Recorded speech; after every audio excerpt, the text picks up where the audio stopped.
uyu munsi mu isanzure hejuru cyane ku birometero 36,000 uvuye ku mitwe yacu. Kimwe mu byogajuru bihari ubaka kanya birimo kuzenguruka isi biduha serivisi zirebana n'itumanaho cyitwa icyerekezo. Nibyo mu isanzure hari icyogajuru cyahawe akabyiniriro k'icyerekezo kubera ko cyoherejwe ku bufatanye n'u Rwanda. Usibye ibi, mu minsi izaza mushobora kuzumva amakuru kuri Radio Rwanda aho umunyamakuru azababwira ko imwe mu ngingo ayo makuru aza kwibandaho ari uko u Rwanda rwohereje mu isanzure icyogajuru cyarwo kizajya kirufasha mu kubona amakuru ya bimwe mu bireba u Rwanda bigamije kunoza imibereho y'abanyarwanda.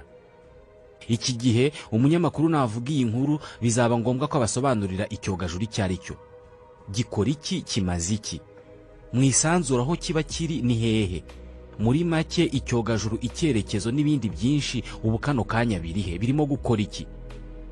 Ni gute abantu bakora ikintu bakagikoresha ibyuma bakacyohereza mu isanzure kikagumayo kigakora ibyo bashaka?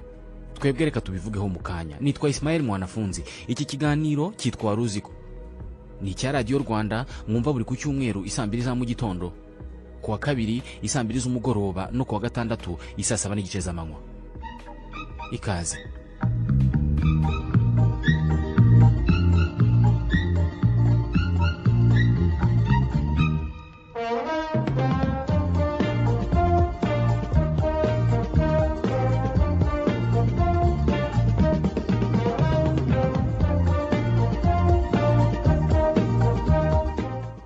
Ikintu cyose kizenguruka umubumbe cyitwa icyogajuru. Ikintu cyose kizenguruka cyangwa se cyoga mu ijuru ry'umubumbe wari wo wose ni icyogajuru. Ukwezi kuzenguruka uyu mubumbe wacu, ubwo ukwezi ni icyogajuru cy'isi, ni icyogajuru kamere. Usibye ukwezi, ibindi byogajuru byose bizenguruka isi ni ibyogajuru byakozwe n'abantu bakabyohereza aho ngaho mu isanzure. Ni amamashini aba arimo ibyuma bikora akazi ko gufata amakuru yo ku isi cyangwa se yo mu isanzure, ayo makuru bikayohereza ku isi, bikayoherereza abantu babyoherejeyo. Izi mashini ziba zirimo ibyuma nk'ibifata amashusho, ibifata amajwi, ibipima ingano y'ibicu bishobora guteza ibiza n'ibindi. Ni amamashini akomeye cyane ku buryo yihanganira umuriro wifashishwa mu kuyohereza mu kirere. Ni ibyuma bikomeye ku buryo bishobora gukorera akazi kabyo mu isanzure ahantu haba hari ubushyuhe bwa dogere Celsius 150 cyangwa se 150 munsi ya zero. Imashini ifite ingufu n'ubushobozi bwo gufata ifoto y'inzu utuyemo iri ku birometero 50,000. Amamashini yahimbwe kubera irushanwa n'ihiganwa n'ishyari no gushakisha umwanya wa mbere mu ikoranabuhanga hagati y'ibihugu bikomeye. Mu buryo butuje bigoye gukeka, uyu mubumbe dutuye uzengurutswe n'ibyogajuru birenga 1,800 bikora akazi kabyo buri munsi. Ni ibya za leta z'ibihugu cyangwa se iby'abantu ku giti cyabo. Mu isanzure kandi hari ibindi byogajuru 2,600 byapfuye bitagikora, ariko biracyazerera aho ngaho mu isanzure bucece. Umunyarwanda wahimbye ijambo icyogajuru agomba kuba yarakizi neza, agomba kuba yarazi imikorere y'aya mamashini. Uyu munsi biragoye gutekereza isi twabamo idafite ibyogajuru. Byahinduye imibereho yacu kuva mu myaka ya za 60 ubwo byavumburwaga. Namwe mu mamashini akora ibitangaza kurusha amamashini yose yahimbwe n'abantu. Bikora akazi kenshi nko kutubwira niba imvura izagwa mu kwezi gutaha. Bituma duhamagara abantu bo muri Amerika. Bituma tureba amateleviziyo y'i Burayi. Ingabo zacu zikabasha kumenya aho umwanzi aherereye cyangwa se abashinzwe umutekano w'ikirere bakamenya ko hari indege yinjiye mu kirere cyacu. Nyamara mu myaka 70 ishize icyogajuru cyari ikintu kiri mu bitekerezo by'umuntu. Cyari igitekerezo cyari mu mutwe w'umwongereza wamenyekanye cyane mu kuzana ibitekerezo byiganjemo amakabya nkuru bitagaragaza na gato uburyo byashyirwa mu bikorwa. Arthur C. Clarke niwe muntu wa mbere wagize igitekerezo cyavuyemo ibyogajuru by'uyu munsi. Mu 1945, imyaka 12 imbere y'uko icyogajuru cya mbere cyoherezwa mu isanzure, bwana Arthur Clarke yanditse inkuru mu kinyamakuru cyitwaga Wireless World Magazine avuga uburyo abantu bashobora gukora imashini. Iyo mashini bakayishyira ahantu ishobora kubona isi yose, ni ukuvuga hanze y'isi, ku buryo ishobora gufotora ikintu cyose kiri ku isi, ikaba yafata ijwi ryose rivugiwe ku isi, cyangwa se ikaba yanahuza andi mamashini yose ari ku isi akagira imikoranire. Byari nk'ubuhanuzi. Ushobora kwibaza aho ibyogajuru byose byo mu isanzure biri kano kanya. Ni gute bafata imashini bakayijugunya mu kirere ikarenga aho isi ishobora kuyikurura maze nayo igatangira kubaho nk'isi? ikabaho itembera mu busa cyangwa se muri vide. Reka uyu mubumbe w'isi dutuyeho tuwugereranye n'inka. Inka ishinze ibirenge ku butaka, nubwo iyi si yo nta hantu ishinze ibirenge. Isi iramutse imeze nk'inka, twebwe abayituyeho twaba tumeze nk'udusimba turi kuri ya nka, twaba tumeze nk'ibirondwe bishinze ibirenge kuri ya nka. Ikirondwe kiri ku nka kiramutse cyubuye amaso kikareba hirya yacyo kikahabona indi nka. Ni nk'uko natwe twubura amaso tukareba mu kirere tukabona ukwezi.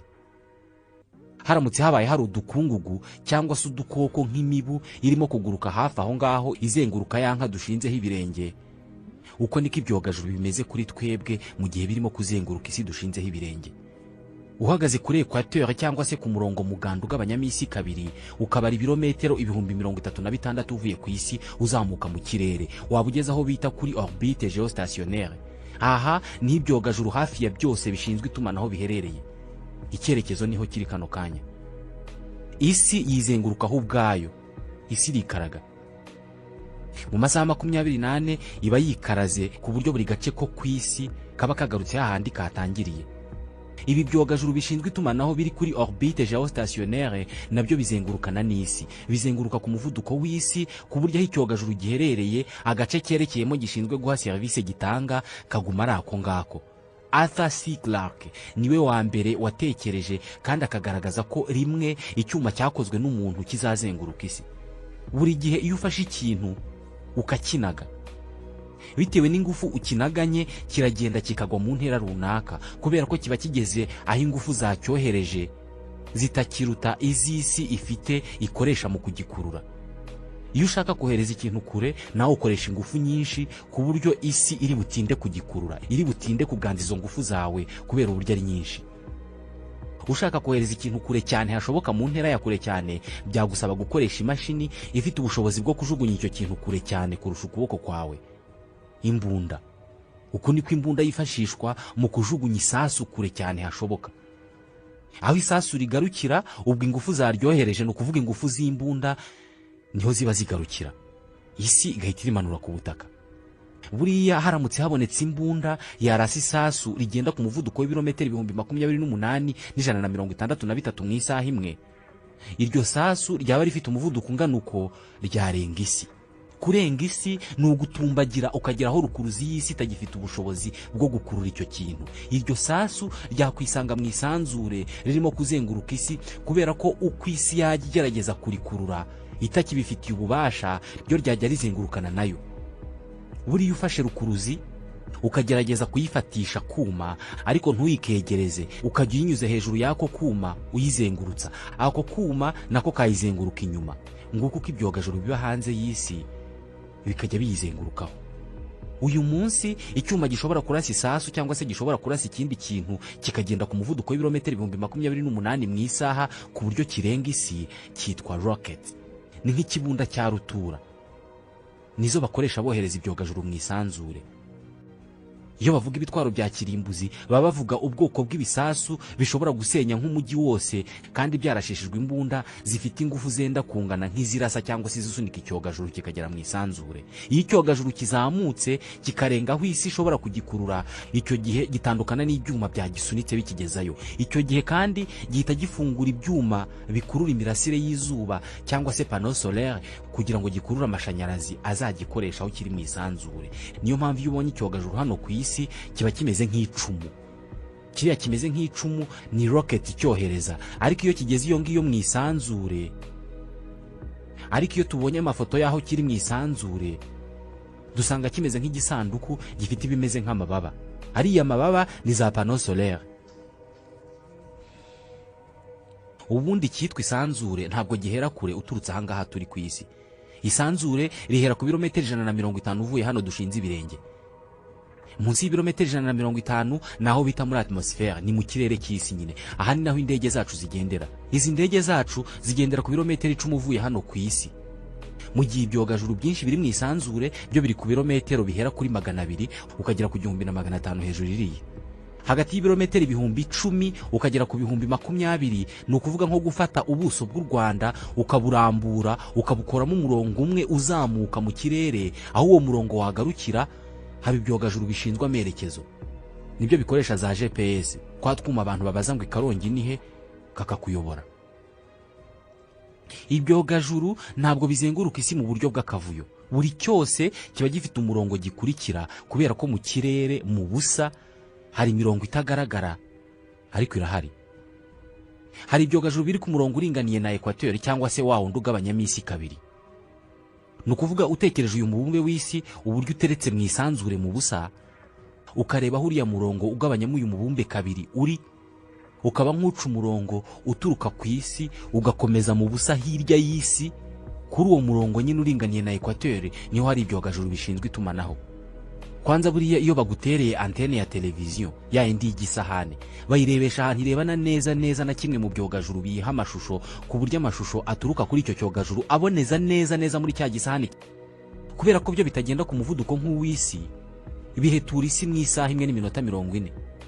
Ariko kubera ko isi nayo yizengurukaho iva mu burasirazuba yerekeza mu burengerazuba, bituma cya cyogajuru cyanyuraga inzira imwe kizenguruka umubumbe mu buryo bw'impagarike kireka gukomeza kunyura ya nzira imwe, kubera ko umubumbe nawo uba urimo kwikaraga mu buryo bw'intambike mu gihe cyo kirimo kugenda mu buryo bw'impagarike. Red Blue JD. Inzira zacyo zihita zimera nka ya migozi ibanga umupira wa karere, ku buryo nyuma y'igihe runaka kisanga cyanyuze hejuru ya buri gace k'isi.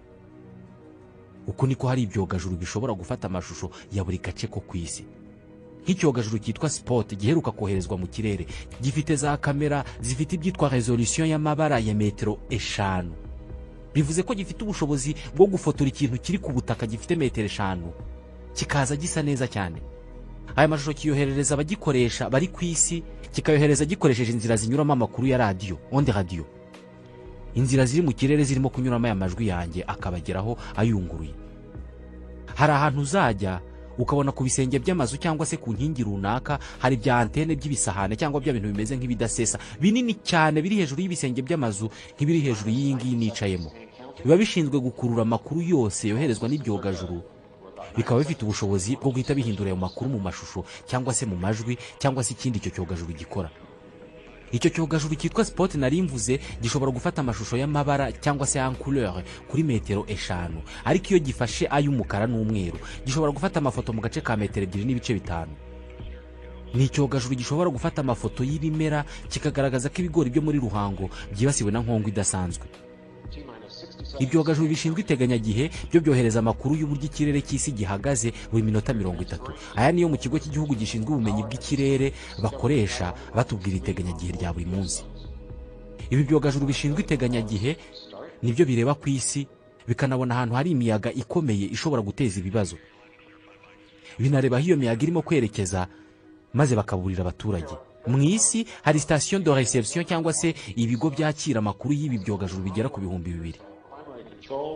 Of all the vehicle's critical functions.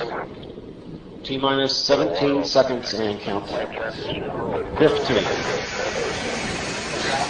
12, 11, 10, 9, 8, 7, 6,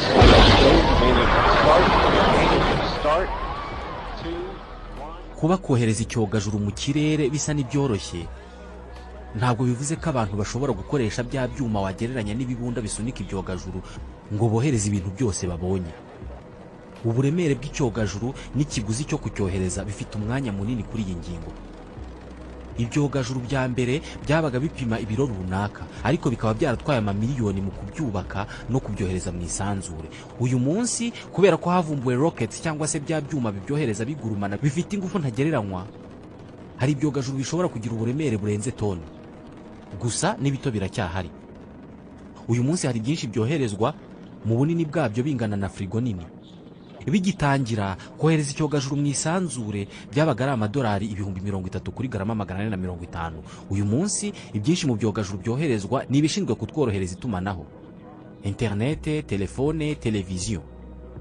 Ibyogajuru by'itumanaho kandi biba bigomba kujya mu isanzure bikajya ahantu biteganye neza n'umurongo ugabanyamisi kabiri wa equateur. Ibi twabivuze. Ibi bibikora kubera ko biba bigomba kuzengurukana n'isi ku muvuduko wayo, ku buryo unakibonye utamenya ko kirimo kugenda kubera ko kigendana n'isi ku muvuduko wayo. Ni nkuko natwe tutajya tumenya ko turimo kuzenguruka. Kugira ngo rero icyogajuru bicyorohere kuzamuka kijye mu isanzure aho kiringaniye na equateur, bisaba ko cyohererezwa ahantu hegereye equateur. niyo mpamvu Ubufaransa bwubatse sitasiyo yo kohereza ibyogajuru ahitwa Kourou muri Guyane, ahantu hegereye Equateur. Sitasiyo ya Kourou iri ku birometero 5 uvuye kuri Equateur. Ibi bigabanya ikiguzi cyo kohereza icyogajuru kubera kurebye uburyo umubumbe w'isi ureremba mu isanzure n'ahantu umurongo ugabanyamo kabiri uherereye, usanga kohereza icyogajuru mu isanzure kikajyaho kiringaniye n'uwo murongo bisaba gutambika gato kurusha uko wajya kucyoherereza nko muri Afurika y'Epfo. Iyi niyo mpamvu icyerekezo bagiye kucyoherereza ahangaha muri Guyane, kubera ko kigomba kujyaho kiringaniye na Equateur.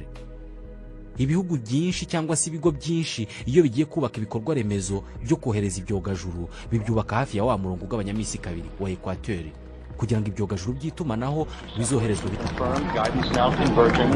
Discoveries on board computers commanding the main engine nozzles to swivel, aiming the shuttle for its precise target in space for main engine cutoff. Ukwagura ingano y'ibyogajuru n'ikoranabuhanga ribikoresha byatumye hakorwa ibyogajuru byifitemo ibyitwa space station cyangwa se station spatiale. Ni ibyogajuru abastronaute cyangwa se abahanga mu birebana n'isanzure bashobora kwiberamo mu gihe cy'amezi bazenguruka uyu mubumbe dutuye. Uyu munsi ibihugu nk'Ubuyapani, Ubushinwa, Leta Zunze Ubumwe za Amerika, Uburusiya bafite za station spatiale ku murongo uzenguruka isi. Abashakashatsi babo bamara ibyumweru cyangwa se amezi mu byogajuru hanze y'isi. Uyu munsi Abarusiya bafatanije n'Abanyamerika, Abongereza, Brazil, Ubufaransa, Ubudage, Ubusuwisi, Ubuyapani n'abandi bohereje icyitwa International Space Station. Ni icyogajuru cyoherejwe mu 1998, kirimo abantu 3. Hejuru iyo ngiyo bakorerayo ubushakashatsi ku birebana n'ikirere, ubuzima bw'umuntu n'ibindi. Abahanga bo mu bigo bishinzwe iby'isanzure nka neza y'Abanyamerika, Roscosmos y'Abarusiya, JAXA y'Abayapani, ESA y'Uburayi na CSA y'Abanyakanada nibo bakurikiranira ku isi iby'iki cyogajuru. Ni gute isi yageze kuri ibi bintu? Ubukungu no kwigirira icyizere nizo zari ingingo ebyiri zari zigezweho muri Leta Zunze Ubumwe za Amerika mu myaka y'1950. Intambara ya kabiri y'isi yari yararangiye kandi bari barayisohotsemo kigabo ku buryo igihugu cyari gihagaze neza. Dwight Eisenhower wari warayoboye ingabo z'abariye zatsinze intambara, niwe wari uyoboye Leta Zunze Ubumwe za Amerika.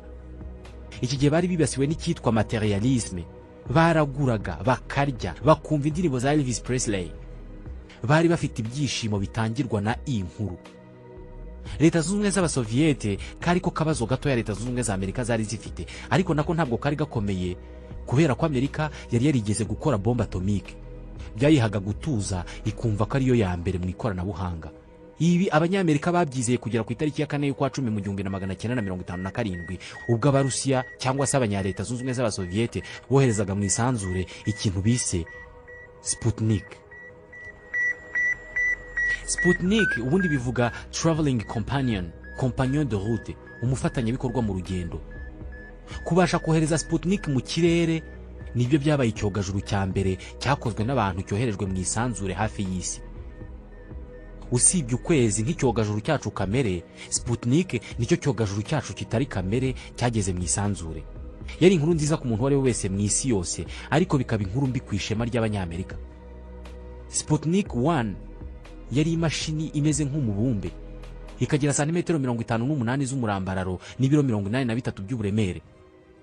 Yoherejwe ku birometero 930 uvuye ku isi. Umumaro w'iki cyogajuru wonyine kwari ukureba niba hashobora koherezwa imashini mu isanzure. Imashini yabasha gukurura ibimenyetso by'amajwi bivuye ku isi bikanyura mu nzira zicamo amajwi ya radio. Iki cyogajuru cyazengurutse uyu mubumbe dutuyeho mu gihe cy'iminota 98 yonyine. Dore akazi cyahakoze. Kohereza ayo majwi ku isi byonyine byatumye abantu bamenya ko icyogajuru gishobora koroshya itumanaho mu isi, kubera ko niba barashoboraga kuvuga amajwi akagera ku cyogajuru kikabagarurira izo bip bip mwumva cyangwa se utwo tujwi muri kumva, ni ikimenyetso cy'uko icyogajuru cyashoboraga koroshya itumanaho, ariko cyane cyane kikaba ikimenyetso cy'uko umuntu yakohereza icyuma mu isanzure agakomeza kugikurikirana ari ku isi. Iki cyogajuru cyateje Abanyamerika ihungabana, kubera ko niba umuntu ashobora kohereza ikintu nk'icyo ngicyo mu isanzure, aba ashobora no guhagarara i Moscow akakoherereza igisasi Washington. Uyu munsi mu mazu ndangamurage muri Leta Zunze Ubumwe za Amerika haracyarimo replique cyangwa se ibyiganano by'iki cyogajuru cy'Abarusiya. Sputnik ya mbere ikimara koherezwa mu kirere ikamara iminota 98 igahita ipfa, perezida w'Uburusiya w'icyo gihe bwana Nikita Khrushchev yahise asaba abahanga b'Abarusiya mu by'isanzure kugira vuba na bwangu bagakora ikindi cyogajuru bakacyohereza kirimo n'ikinyabuzima kugira ngo bakomeze barishe umutima abanyamerika. Huti mu byumweru 4 bubatse Sputnik 2. Bamaze kuyubaka neza bafata imbwakazi yitwaga Laika yapimaga ibiro 5 bayishyira muri icyo cyogajuru. Maze ku itariki ya 3 y'ukwezi kwa 11 mu 1957 nyuma y'ukwezi kumwe bohereje Sputnik ya mbere bohereza n'iya kabiri irimo imbwa. Iki cyogajuru bari bibagiye kugikorera uburyo bwo kugenzura ubushyuhe, maze nyuma y'amasaha 7 kigeze mu isanzure iyi mbwa igira ubushyuhe bwinshi irapfa. Ngiki kinyabuzima cya mbere abantu bohereje mu isanzure. Mu gihe Sputnik 2 yari irimo ijya mu isanzure, abanyamerika nabo bari barimo gukora icyogajuru bihuta cyane. Maze ku itariki ya mbere y'ukwezi kwa 2 mu 1958 nyuma y'amezi 3 Abarusiya bohereje Sputnik 1, abanyamerika nabo bohereza Explorer 1.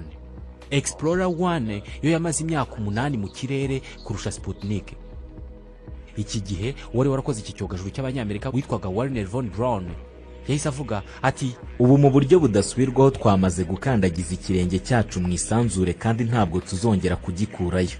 Nubwo kohereza Sputnik 1 byarishije abanyamerika umutima, Red Blue JD, ariko hari n'akantu keza babikuyemo.